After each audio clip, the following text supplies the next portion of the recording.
அரசியல் என்றொரு வார்த்தை எப்படி மாறி வருகிறது என்று உங்களுக்கு தெரியுமா? அரசியல் என்றொரு வார்த்தையை பெரும்பாலான நபர்களால் பெரும்பாலான நேரங்களில் பயன்படுத்தக்கூடிய வார்த்தையாகத்தான் இருக்கிறது. ஆனால் அரசியல் என்ற வார்த்தைக்கான பொருள் மாறி வருகிறது. உதாரணத்திற்கு அல்வா என்றொரு சொல் இருக்கிறது. அல் என்றால் இரவு என்றும் வா என்றால் அழைப்பது என்றும், அல்வா என்றால் இரவு வா என்றும் பொருள்படும். பின்னாளில் அல்வா என்பது ஒரு உணவு பண்டமாக மாறியது. தற்போது அல்வா என்பது ஒரு ஏமாற்றும் வார்த்தையாக மாறியிருக்கிறது.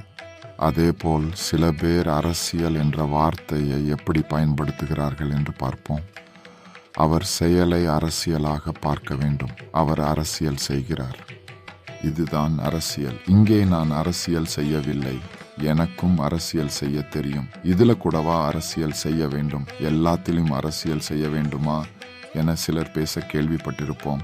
இங்கே அரசியல் என்பது எதை குறிக்கிறது? அரசியல் என்ற ஒரு கட்டமைப்பே மக்களை ஏமாற்றுவதை குறிக்கிறது. தானாகவே அரசியல் என்ற வார்த்தை ஏமாற்றுவதை குறிக்கும் வார்த்தையாக மாறி வருகிறது.